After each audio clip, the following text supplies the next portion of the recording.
Buenas noches pues a todos los que están conectados. Es un número bastante significativo para nuestras reuniones de rodilla. Y yo, pues mi nombre es Alejandro Mejía, yo soy residente de tercer año del programa de la Universidad Javeriana para los que no me conocen. Bueno, voy a empezar sin más preámbulos con esta batalla contra el doctor Salvador Bermúdez, residente de cuarto año que defenderá las osteotomías. Yo voy a defender las prótesis unicompartimentales.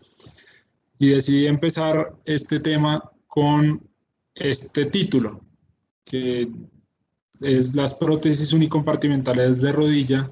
No No sé si mis se está diapositivas viendo la están pasando. presentación. No, no se ve. Yo no la veo. Ahora sí. Ahora sí, ahora sí. ¿Estás bien? Las prótesis unicompartimentales de rodilla, que las asumo como la poética de Aristóteles de nuestros días. La poética de Aristóteles es ese libro insignia de la del libro de Humberto Eco y su paladín Guillermo de Baskerville, y es tal vez el libro prohibido, y ya se van a poder dar cuenta porque este es el tema que hemos querido defender.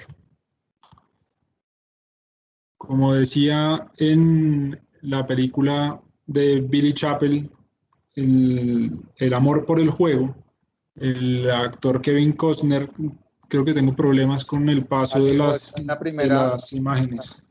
Ahí sí ya te pasó. Ya estás en la segunda, Leo. Exacto, se está quedando. Dejé de compartir por un segundo y ya voy a volver a compartir a ver qué es, si mejora. Perfecto. Pero tú las estás manejando, Alejo. Sí, pero no, ya al parecer está funcionando mejor. Sí, señor. Bueno, entonces continúo. Dale. Por el amor al juego es una frase que dijo Billy Chappell en su película interpretada pues, por Kevin Costner, El amor por el juego. Y lo que voy a intentar hacer es en algo que ocurrió en 1991, el 27 de mayo, que es el Walk of the Curse, de los Detroit Pistons, los famosos Bad Boys contra los Chicago Bulls de Michael Jordan en las finales de la conferencia en el Palace Hills, que faltando 7.9 segundos, los Detroit Pistons, que para este ejercicio van a hacer las osteotomías, se retiraron de la cancha después de una apabullante derrota contra los Chicago Bulls de Jordan. Y lo importante de esto es que el planeamiento prequirúrgico y la elección del paciente son fundamentales para tener un resultado adecuado. Y esto se enuncia bastante bien en nuestro día a día cuando las cosas no van lo suficientemente bien, pues no han sido planeadas del todo y de una manera correcta. Para las osteotomías tibiales altas, si uno las estudia de manera completa, es probable que se les complique la decisión, porque el daño significativo del menisco contralateral, los síntomas significativos patelofemorales y algunos cambios artrósicos del compartimento contralateral van a ser fundamentales para contraindicar este procedimiento. Y lo que uno realmente necesita para saber esto con certeza son radiografías anteroposteriores y laterales de la rodilla, panorámicas de miembros inferiores, no solamente la AP, que es la tradicional, sino la lateral también, una resonancia de rodilla y, como recomienda el doctor John Wright en su artículo del JAWS del 2005, la artroscopia en muchos de los casos. La pregunta sería, ¿a cuántos pacientes se les hace ese estudio prequirúrgico antes de hacerles una osteotomía? Seguramente esto les complica un poco las cosas. Y el éxito es tal vez lo que queda de planear las cosas, y esto lo dijo Benjamin Franklin, y uno requiere para este tratamiento quirúrgico un planeamiento exhaustivo, juicioso, basado en la evidencia y sobre todo eficiente y enfocado al paciente. Entonces mi estrategia de ataque para esta batalla van a ser 5 puntos especiales que están enunciados en esta diapositiva con el Dream Team de Shaquille O'Neal, que son las indicaciones, la revisión, la supervivencia medial, la supervivencia lateral y el retorno a actividad. En las indicaciones uno tiene que remitirse a los libros y encuentra en el JBJS de 1989, que tenemos esa edición acá en la universidad, las indicaciones publicadas por el Dr. Cousin y el Dr. Richard Scott, que han sido algunas debatidas durante los años, y teniendo en cuenta esto, para fortalecer un poco más la discusión, la toma de decisión de una prótesis unicompartimental va con radiografías AP con apoyo, axiales de la rótula, un buen examen físico y el test de BERT, que el test de BERT fue descrito por el doctor Jack BERT en el 2005, que es la señalización de dolor en uno de los compartimentos. Y vale la pena mencionar que para las prótesis unicompartimentales no se necesita injerto. Hay apoyo al día posoperatorio y los arcos de movilidad son completos al día posoperatorio de manera activa y pasiva. Y cuando me preguntan si las indicaciones, y como Jerry Maguire pedía la plata, yo les voy a mostrar los datos. Y esto es un trabajo tal vez para el 221B de Baker Street, y es las prótesis unicompartimentales en los jóvenes y las prótesis unicompartimentales en los obesos, que son los temas debatidos actualmente. Los que van en contra de este tema dicen que a los jóvenes mejor no. Pues resulta que en este estudio de Nicolás Greco y de Kate Byrne de New Albany, publicado en el Journal de Artroplastia del 2018, toman 340 prótesis unicompartimentales mediales en una edad promedio de 46 años, con un seguimiento a 10 años. De estas 340, solamente 20 fueron necesarias hacerles cirugías de revisión, y después de todo ese bla bla bla de los que van en contra de las prótesis unicompartimentales, ninguna fue por desgaste del polietileno. La supervivencia a 6 años fue del 96% y a 10 años nada más y nada menos que del 86% en pacientes jóvenes. Para los pacientes obesos los números son grandes. Este metaanálisis de 80.000 sujetos, publicado en el Journal Internacional de Obesidad en el año 2020, muestra que no hay diferencias estadísticamente significativas en cuanto a los desenlaces funcionales de los pacientes y las complicaciones que van a presentarlos. Y esto tal vez es un mito que está en la literatura, pero se desmiente con varios de los artículos que están publicados. A lo que se resume el éxito tal vez en las prótesis unicompartimentales es el número de casos que uno opera. 47% de las artrosis de rodillas son elegibles para una prótesis unicompartimental, y el uso de las prótesis unicompartimentales para resolver estos casos se disminuye a casi el 5% de las prótesis que hacen en su consulta los cirujanos de rodilla. Y las tasas de revisión se asocian de manera estadísticamente significativa con la experiencia del cirujano y la elección ideal de los casos. Y en este artículo de Thomas Hamilton en el Reino Unido, para alcanzar los resultados de las grandes series, por lo menos el 20%, idealmente el 50% de sus artroplastias deberían ser prótesis unicompartimentales. Y esto puede obtenerse con volúmenes relativamente bajos, entre 6 y 12 prótesis compartimentales al año. Usted podría alcanzar supervivencias de a 10 años del 94%. Y para que no se asusten con los monstruos que están debajo de la cama, hay que saber qué fue primero, si el huevo o la gallina. Y lo que llama la atención en esta imagen es que a este paciente le hicieron una osteotomía tibial alta y tocó revisarla con una prótesis unicompartimental. Esto abre el paso para la siguiente estrategia del ataque, que es las revisiones. Revisar una prótesis unicompartimental para los detractores es muy malo para el paciente.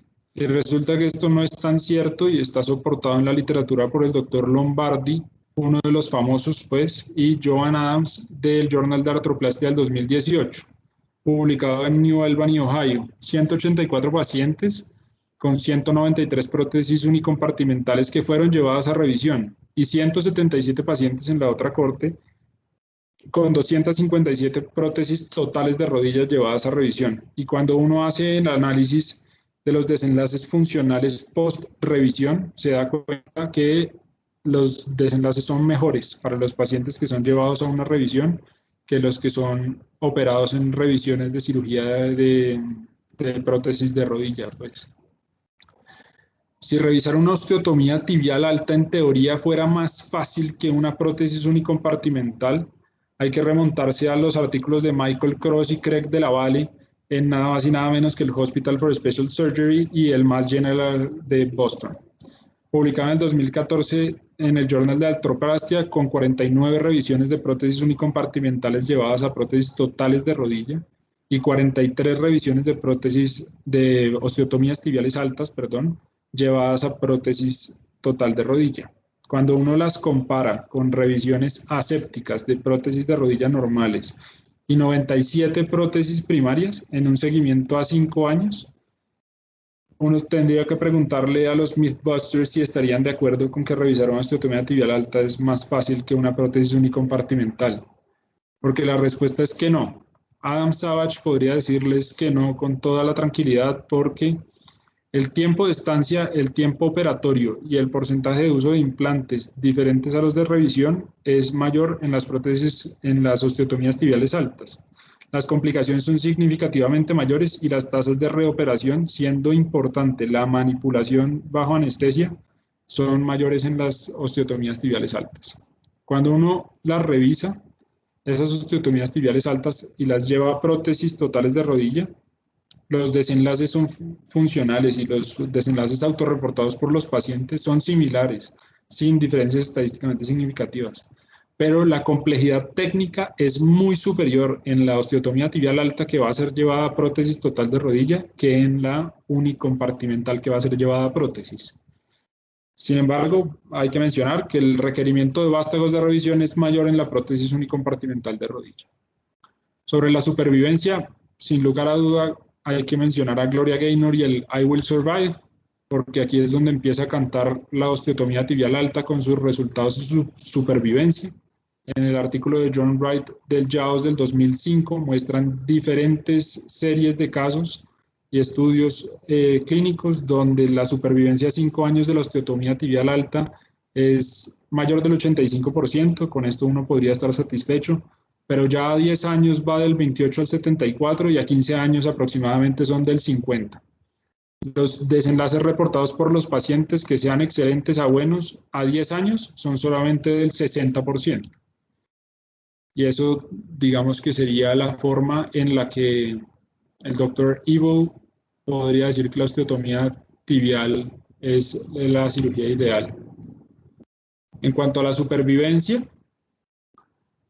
de las prótesis unicompartimentales, los artículos de Goodfellow y de Connor de las prótesis de Oxford mediales publicado en 1998, 143 prótesis unicompartimentales del compartimento medial con seguimientos a 10 años, la supervivencia a 10 años es del 97%. Y ya pueden empezar a acordarse de la osteotomía tibial alta como algo que no va tan bien. Y cuando uno se pregunta a más de 10 años si esto sigue funcionando, los seguimientos largos, publicados en el International Orthopedics del 2010, en 40 pacientes que son llevados a prótesis unicompartimentales, 43 de ellas, solamente 14 pacientes necesitaron la revisión a los 15 años, representando un 70% de supervivencia a 15 años de seguimiento. Y lo interesante de este estudio es que si uno excluye los errores del cirujano en la implantación inicial, la supervivencia aumenta significativamente. A 5 años, el 94% sobreviven, a 10 años el 85.7% sobreviven y a 15 años el 80% sobreviven si uno excluye los errores del cirujano en la implantación inicial. Y si todavía no están suficientemente entretenidos con los números de la supervivencia, podemos decir que, ok, las prótesis unicompartimentales aguantan 10 años, pero ¿será que aguantan 20? Andrew Price tiene la respuesta en el CORE del 2011, 543 pacientes, 682 prótesis unicompartimentales, y esto, aunque suene crudo, le da tiempo a los pacientes para que fallezcan sin que la prótesis falle. 172 fallecen durante el seguimiento y este seguimiento se completó a 20 años, con arcos de movilidad completos y apoyo completo desde el día posoperatorio, con una supervivencia a 20 años del 91%. Ahora bien, ya para poderle dar un premio a cualquiera de los artículos importantes en rodilla está el premio de John Insall, una de las insignias, y si uno piensa que las prótesis unicompartimentales aguantan 20 años, pues aguantan bastante más. Michael Rourke y Richard Johnston en el CORE del 2005 publican sus 103 pacientes con 136 prótesis unicompartimentales. 87 de esos pacientes van a fallecer durante el seguimiento con una supervivencia de 86% a nada más y nada menos que 28 años. Hay una interesante variación en cuanto a la supervivencia relacionada con las edades. Y no es un secreto que los pacientes jóvenes pues se someten a esfuerzos a esta prótesis más significativos, por lo que uno podría pensar que van a desgastarlas más rápido. Pero pues ya cuando uno analiza estas gráficas de manera un poco más estricta, a 20 años la supervivencia sigue siendo mayor que el pobre 50% de las osteotomías tibiales. El otro lado de la moneda es el compartimento lateral. En el compartimento lateral de la rodilla, las prótesis unicompartimentales han tenido algo de variación. Y si uno va a preguntarse quién es mejor en cuanto a las osteotomías distales del fémur y las prótesis unicompartimentales de rodilla, el seguimiento a 13 años de esas osteotomías tibiales femorales mediales es de 41 pacientes y su supervivencia a 5 años va a ser del 90%, a 10 años del 74% y a 20 años las osteotomías solamente sobreviven el 21%. Y la comparación ya no sería Cristiano Ronaldo y Messi, sino que sería más bien lo que sería Messi contra el Pelícano Vanguero. Hay números contundentes en cuanto a esto que les estoy mencionando. El doctor Van der List y Andrew Pearl publican en el 2015 en la revista DNI una revisión sistemática de la supervivencia medial y lateral, teniendo en cuenta que la supervivencia medial o la lateral a más de 15 años sobrevive más del 88%. Y en esto se incluyen los diferentes registros que son por donde uno podría guiarse para tener la mejor evidencia disponible en cuanto a los seguimientos de las prótesis. Entonces podría decirles con tranquilidad que en este final de este ataque, la comparación entre Messi y el Pelícano Vanguero pues seguirá ganando siempre Messi. Hay nuevos tipos de pacientes que los que se comparan de hace 25 años. Sabemos que hay pacientes que van a ser más jóvenes que requieren prótesis y que uno de los desenlaces más importantes en los pacientes jóvenes va a ser el retorno a actividad deportiva. Y otra de las cosas que dicen los detractores de la prótesis unicompartimental es que los pacientes de prótesis no pueden hacer deporte. Pues Rocco Papalia y Biagio Sompogna en el 2020 hacen una revisión sistemática de un metaanálisis del retorno a deporte en los pacientes mayores de 65 años con prótesis unicompartimental. Solamente 2.930 prótesis unicompartimentales con un retorno a deporte entre el 75 y el 100%. Ese tiempo de retorno promedio es de 6.2 meses y el 80% retornan al nivel que tenían previamente. A los 6 meses, les recuerdo. Y las osteotomías a los 3 meses en que están, si uno sigue el algoritmo de manejo del Alpert Medical School, las osteotomías a los 3 meses están todavía en muletas y empezando a tolerar el apoyo completo. La satisfacción en cuanto al retorno al deporte es muy importante para los pacientes jóvenes. Este es un artículo publicado por el grupo del Hospital for Special Surgery en el 2020 en marzo, donde hacen 164 pacientes y 174 prótesis unicompartimentales, edades de 62 años, con deportes prequirúrgicos del 81% en esa cohorte de pacientes. Y lo que llama la atención es que en el posoperatorio sube a 90.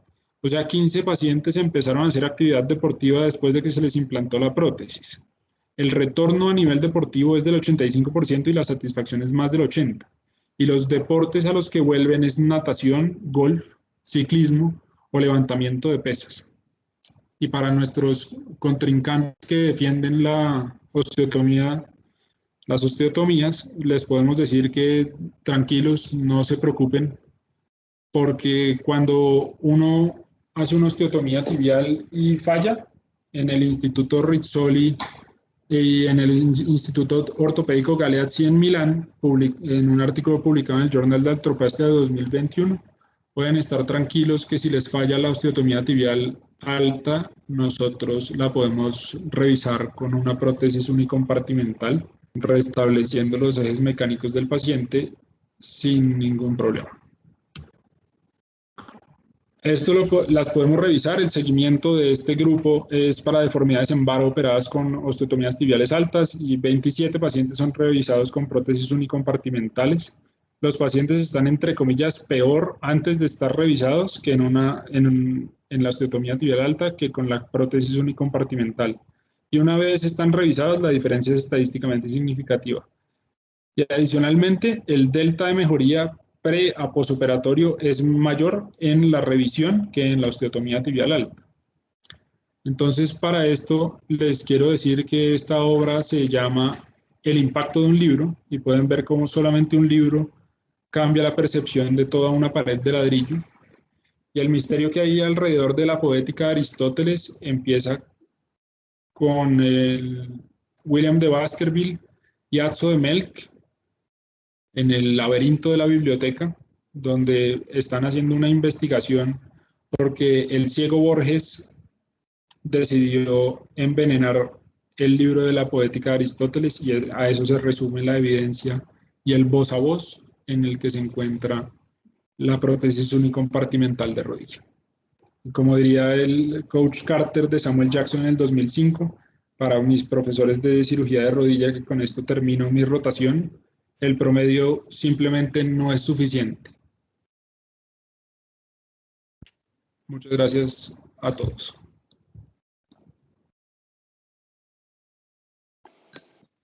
Muchas gracias. Alejo, muchas gracias. Muchas gracias por una revisión muy completa y muy bien presentada. Démosle la oportunidad a Salvador de debatir y rebatir todo lo que usted nos acaba de mostrar.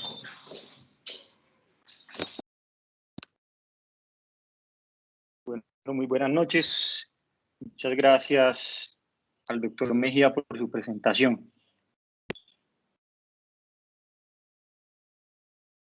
Ahí están observando la pantalla completa. Salva, pero no es como presenta. Ahora sí, ahora sí. ¿Ahora sí? Bueno, muy buenas noches a todos. Mi nombre es Salvador Gómez. Yo soy residente de cuarto año de la Universidad Pontificia Bolivariana. Y la tarde de hoy, vamos a enfrentarnos duro con el doctor Mejía, pues. Y Alejandro, te traigo de entrada esto. ¿Hay alguna presión para que los ortopedistas o los doctores utilicemos prótesis unicompartimentales?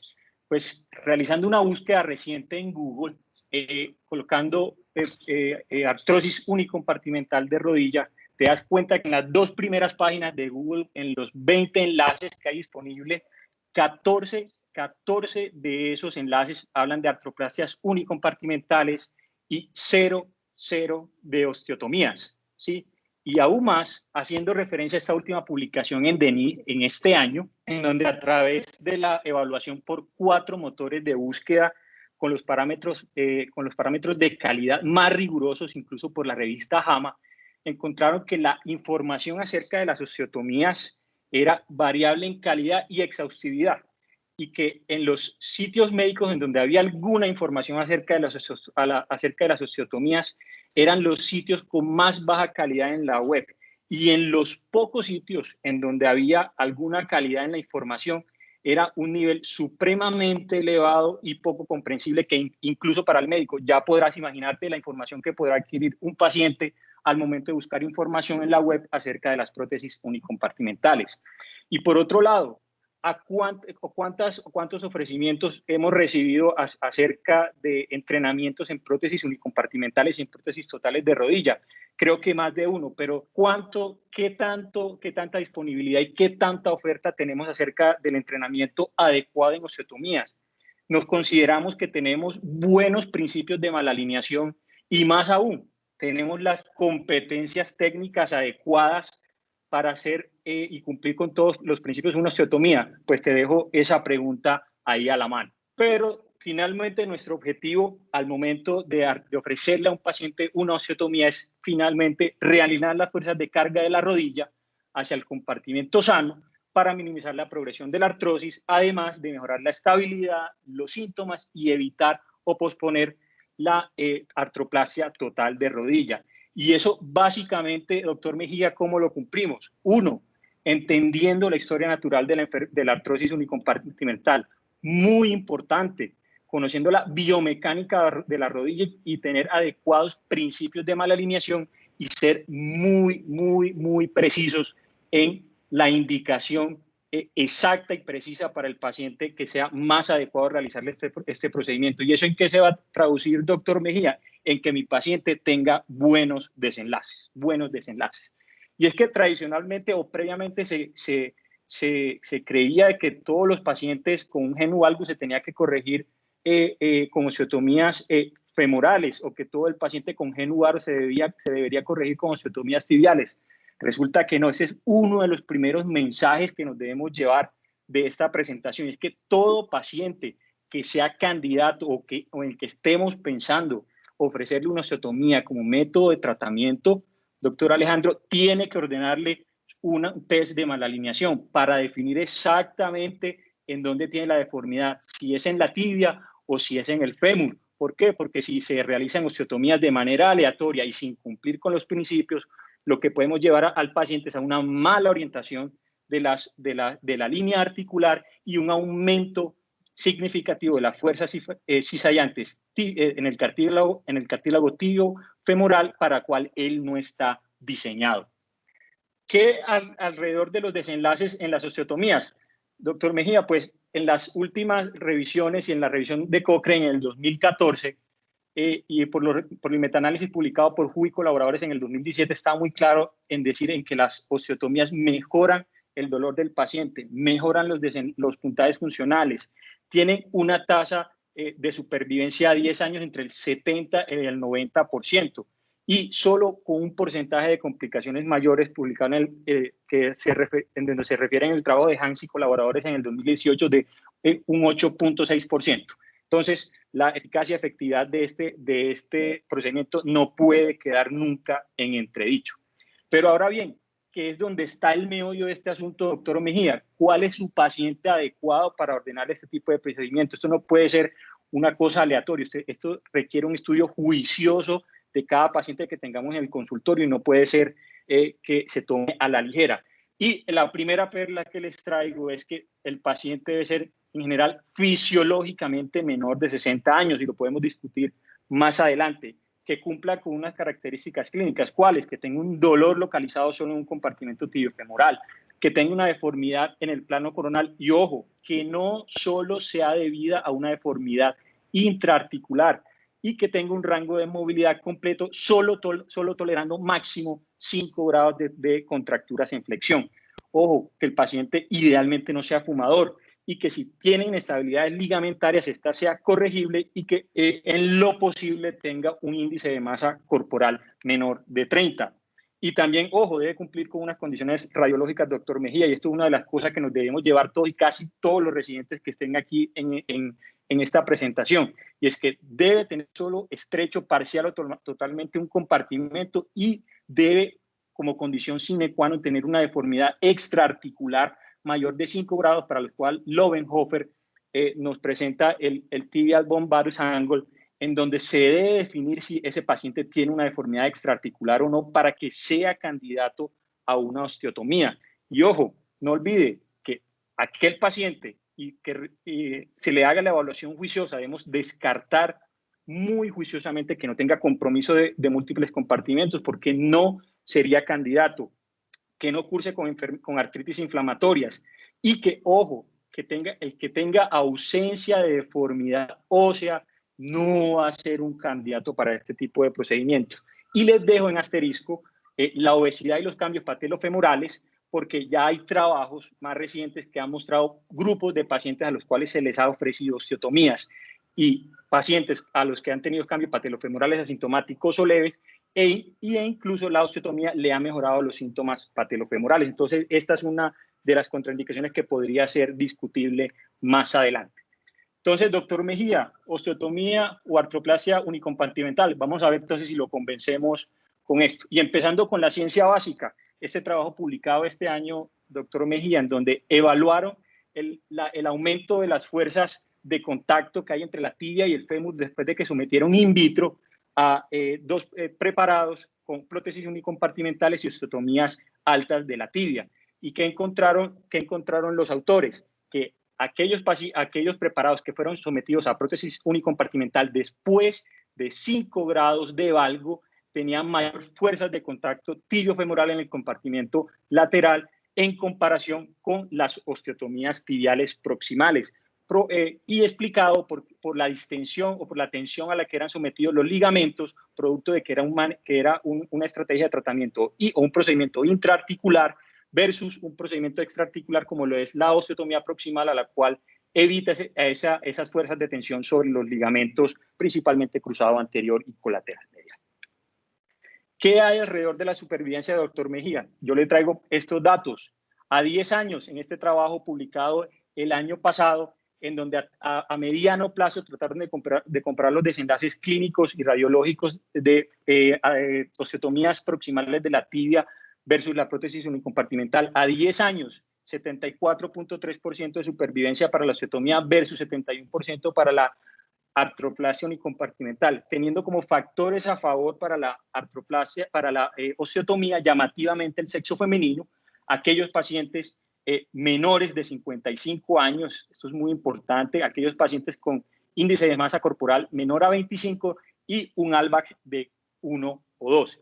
Y este trabajo mucho más bonito, publicado en el 2019 por los orientales, en donde a 12 años de seguimiento, doctor Mejía, oiga, 12 años de seguimiento, mayor tasa de supervivencia para la osteotomía tibial alta versus la prótesis unicompartimental, y que a los 20 años no había ninguna diferencia significativa entre la osteotomía y la prótesis unicompartimental. Pero sí le debo este dato, vea, las prótesis unicompartimentales fueron revisadas a los 10 años, mientras que las osteotomías fueron revisadas a los 12.1 años. Entonces, para que lo tenga en cuenta y ya le vaya dando al pelícano vanguero ya más bien Cristiano Ronaldo, para que vaya equiparando un poquito las cosas. En cuanto a la supervivencia y revisión, también le tengo ese dato.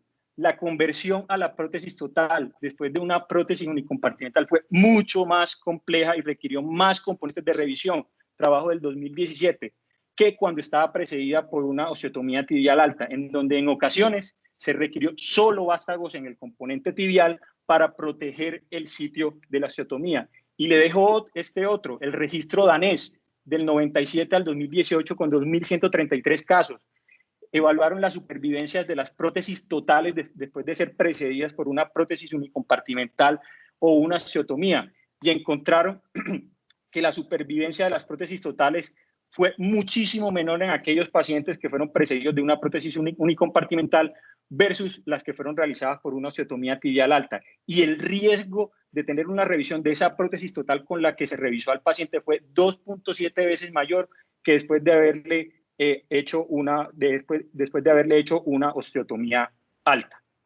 Y ojo, aquí los pacientes a los que nos estamos enfrentando en este contexto son pacientes jóvenes. Entonces, aquí el deporte y el arco de movilidad sí importa, sí importa. Y en este trabajo publicado el año pasado, en donde escogieron pacientes con UCLA mayor de 8, de alrededor de 50 años, con sexo y equiparable y sin diferencias en el COSI y en el índice de masa corporal, con artrosis medial aislada, aproximadamente 50 pacientes para cada grupo, la osteotomía ofreció una mejoría en el retorno deportivo y en la actividad profesional más rápida que la prótesis unicompartimental, de 4.2 meses versus 4.9 meses, y en el retorno a la actividad profesional de 3 versus 4 meses. Y ojo, les dejo este dato, porque es que ya todos los pacientes juegan microfútbol y juegan con los amigos los domingos. Retorno al deporte impacto a 2 años, 62% para la osteotomía y vea, solo 28% para la prótesis unicompartimental, para poder explicarle al paciente en el consultorio qué le ofrece cada procedimiento. Y con respecto al retorno a la actividad física, este trabajo, esta revisión sistemática de 3 estudios de pacientes con artrosis medial, que recogió en total 400 pacientes para osteotomía y 1.400 para prótesis unicompartimental, con edades de aproximadamente 48 años para la osteotomía y 60 años para la prótesis unicompartimental, con seguimientos a 46 y a 53 meses para la prótesis unicompartimental. La osteotomía con mayores niveles de actividad física pre y posoperatorias que la prótesis unicompartimental, y no hubo ninguna diferencia diferencias en los puntajes de Techner, UCLA, Lipscomb y OKS. Y ojo, claramente está definido, ya es mucha la literatura disponible acerca de los arcos de movilidad. Hay franca mejoría en comparación con las prótesis unicompartimentales cuando usted las compara con las osteotomías, en donde la osteotomía le va mejor con los arcos de movilidad al paciente. Y te dejo este datico que, aunque para el enfoque de un paciente en general en medicina no es lo más importante, pero sí termina siendo importante para el servicio de salud. Este trabajo realizado en 2015 por la Universidad de Cambridge y la Universidad de California a través de un modelo matemático a 10 años con los datos de NICE. La osteotomía tibial alta fue más costo efectiva en pacientes menores de 60 años, comparada con la prótesis unicompartimental y con la prótesis total. Y si la quieres en plata finita, $20,000 para la osteotomía versus $24,000 para la prótesis unicompartimental, sin tener en cuenta los gastos ponderados en calidad de vida para cada paciente.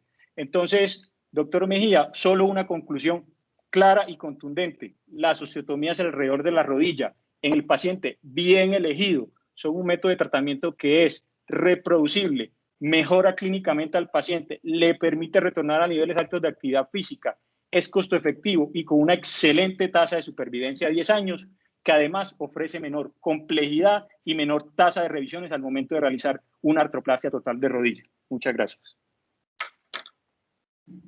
Alba, mil gracias. Muy bien. Sebas, profesores. Antes que nada, pues, ¿qué nivel? quiero resaltar el nivel de las dos exposiciones que acabamos de oír. Creo que están a nivel de cualquier congreso nacional o internacional al que hayamos asistido nosotros. Doctor Sebastián, qué pena que lo interrumpa y me disculpa, por favor, es que el doctor Klaus se debe ir porque tiene un compromiso a las 8, entonces yo quisiera que el doctor Klaus antes de irse nos dejara sus impresiones y me disculpa y luego retomamos ya lo que usted estaba diciendo. Me disculpa, por favor, pero es que el doctor Klaus se va. Adelante, Klaus. No, doctor Mejía, siga adelante y ya, yo espero. Siga, doctor Mejía, no lo quiero interrumpir. Perfecto. Siga tranquilo. No, estaba diciendo que realmente las dos presentaciones tuvieron un nivel absolutamente increíble y que el problema de esta batalla es que creo que no hay un ganador definitivo y que nos dan un ejemplo de cómo se debe afrontar los temas y cómo se deben afrontar este tipo de circunstancias basados en la literatura, en el respeto y en la buena preparación de un tema. Entonces quiero felicitarlos, creo que hicieron un excelente trabajo los dos. Creo que no podíamos esperar menos de ustedes, pues, pero como se dice comúnmente, la sacaron del estadio. Doctor Klaus. Muchas gracias, profe. No, gracias. Muchas gracias. Felicitaciones a los doctores. Defienden sus puntos con vehemencia y eso es interesante. Yo tengo serias dudas realmente de la pregunta. El problema que hay, esta pregunta la vemos en todos los congresos, en todas las discusiones, y tenemos varios problemas para resolver la pregunta. Primero, que la pregunta, tengo dudas que sea correcta. Y ahora les cuento por qué creo que probablemente no es correcta. Segundo, porque hay una clarísima asimetría, como decía el doctor Gómez, en la literatura. Porque hay toda clase de incentivos en un lado y no hay incentivos en el otro. Y tengo serias dudas también de la calidad de la literatura y la homogeneidad de la literatura en ambos lados. La primera, el paciente que va para reemplazo de rodilla unicompartimental, en mi cabeza se compara con el paciente que va a reemplazo total de rodilla, no el de la osteotomía. Yo en mi práctica rara vez me pregunto si le hago una uni o le hago una osteotomía. En cambio, sí me pregunto constantemente si sería una uni o un total. Entonces, creo que la pregunta de entrada tiene una dificultad y lo que estoy diciendo es que las poblaciones que entran a las evidencias, que no lo mostraron los doctores, pueden no ser comparables. Las indicaciones de una osteotomía, más allá de la artrosis, tienen que ver con problemas de alineación y otras variables. Las poblaciones que van para reemplazos, usualmente el tema principal es la artrosis. Entonces, la comparabilidad de los criterios de inclusión en los trabajos son un problema, porque probablemente la pregunta, y en mi cabeza siempre la he cuestionado, no sea esa. Entonces, ahí parte de una dificultad. Y obviamente, comparar literaturas con asimetrías tan grandes es muy complicado. Calidades heterogéneas, técnicas heterogéneas, modos de medición heterogéneas, es muy complicado. Entonces, yo creo que en general diría para estas charlas, muy interesante, buena ilustración. A mí no me resuelve el problema, ninguna de las dos charlas. Creo que la prótesis unicompartimental debe sobrevivir contra los reemplazos totales y no logra sobrevivir. Y las otomías, cuando la comparan contra los reemplazos unicompartimentales, están en una clara desventaja por lo que ya dije. Y no se deben comparar.